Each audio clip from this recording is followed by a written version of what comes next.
Alors d'abord, c'est une affaire très particulière, hein, parce qu'elle a mis en cause un grand nombre de jeunes gens, de mineurs, ce qui a impliqué une audience à publicité restreinte, c'est une sorte de huis clos.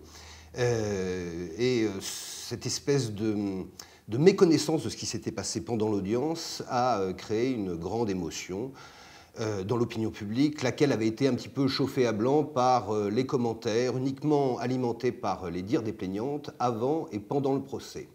À la suite de quoi, évidemment, tout le monde a pu constater le contraste important entre ce qui avait pu être dit par les plaignantes et la solution qui avait été apportée par la Cour et les jurés au terme d'un mois d'audience.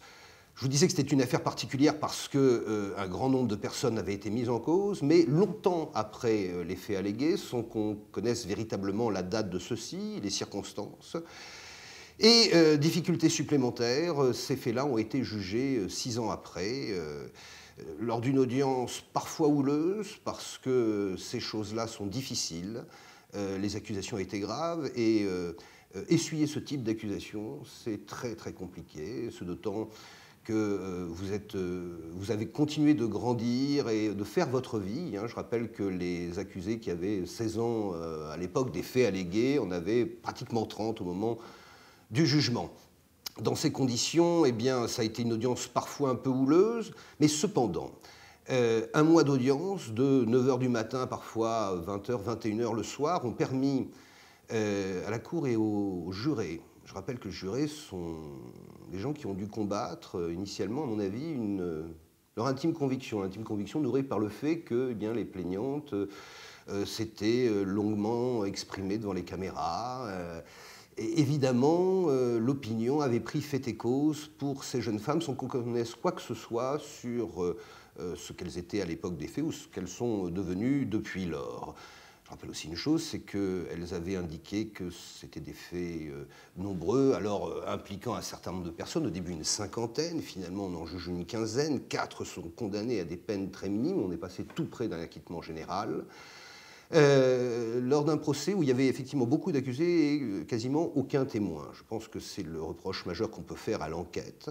On a eu un juge d'instruction soutenu en cela par la Cour d'appel qui a véritablement adhéré à la version des plaignantes, qui n'a pas vérifié quoi que ce soit.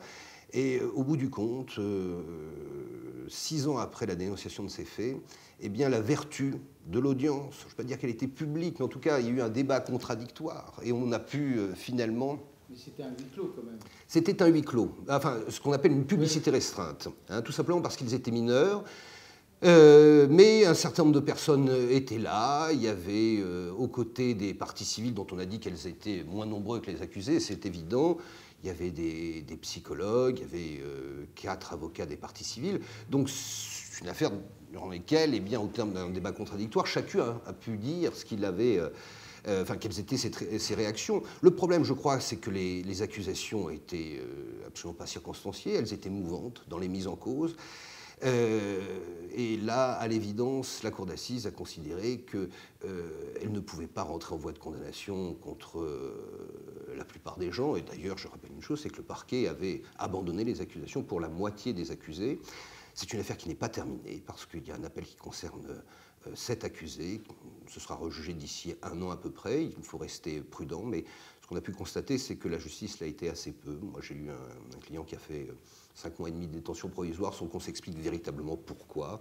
Il y a eu un aspect de loterie judiciaire dans cette affaire qui, évidemment, suscite les plus grandes interrogations aujourd'hui de la part de l'opinion publique, mais je crois que la défense a eu tout lieu et le refera en cause d'appel de dénoncer véritablement les dérives de la justice dans sa phase d'instruction et de finalement saluer la vertu d'une audience au terme d'un débat contradictoire.